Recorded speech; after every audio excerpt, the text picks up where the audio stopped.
starting an email list is a lot more simple than people think. This 4-step process is going to walk you through how to do it step by step. Let's get started. Number 1, choose an email platform. This is where like the most frustrating part of it starts because there are so many options. And while it's good to have options, it's almost like, okay, there are so many options. Which one do I go with? The short answer is it doesn't matter. You just got to pick one. For those of you with ADHD or any other impulsivities like myself, that's not helpful because you're like, okay, well, I need the right answer. I need to know this. I need to pick something because I'm going to spend the next 10 years comparing them all if I don't have an answer. So it depends on where you start. There are a couple of free platforms like MailChimp where you are able to start at a certain level and then pay once you have a certain number of subscribers. I believe ConvertKit and MailerLite also have those kind of like beginner plans. What I personally use and recommend is Flowdesk. Whether you have 0 subscribers or 500,000 subscribers, you pay the same flat fee. This is not sponsored by Flowdesk by any means, but I do have an affiliate link down in the comments that's going to get you 50% off for your first year. If using that code, you get $19 a month for your first year,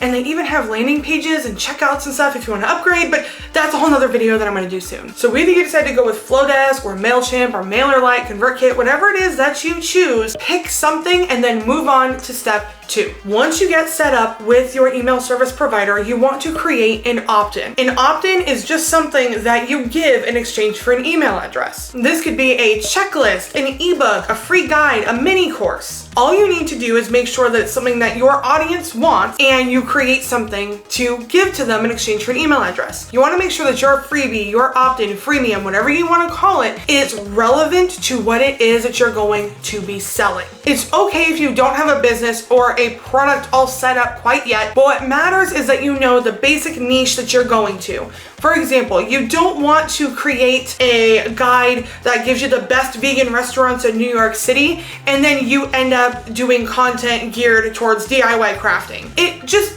doesn't make sense. So you want to make sure that if you are going to be doing DIY crafting, you're going to be selling patterns or whatever, or you just know that you want to do something in the crafting niche, that what it is that you are offering in exchange for an email address is relevant to that audience. So that way, by the time you do sell and you do have a product to give to them, it makes sense and you're not hitting them out of left field. Also, don't get hung up with what it is that you offer. You can always change it down the line. Meaning, if you start with a checklist and you're like, oh my gosh, this one is okay, but I have a mini course idea that I want to do, you can absolutely do that. You can switch out your freebies or you can have multiple. I have a couple of different freebies depending on what it is that I'm talking about. I have a 30-day content challenge for short form video. I have my super simple engagement guide. I have these 2 different freebies because these are the 2 things that I hear from clients all the time.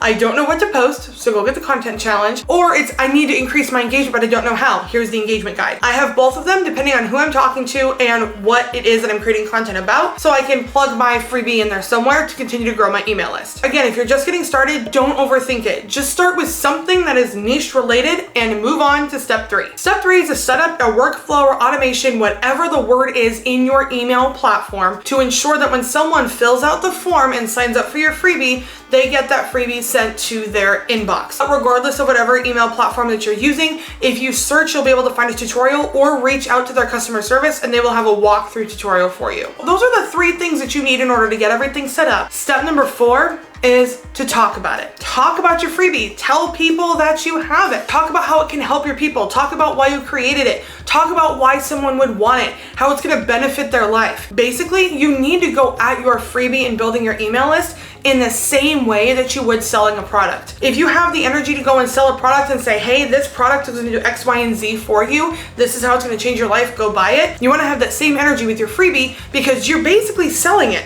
You are giving a freebie in exchange for an email address. So it's not dollars, but it's an email. So they're giving you access to their inbox. That's becoming sacred space as our inboxes get more and more and more busy. So go and sell that. But if you're like, all right, Karleigh, that's all fine and good, but I don't even know how to sell. I don't even know how to get started in social media marketing. Trust me, you are not alone, and that's exactly why I created this video right here. So go and give it a watch.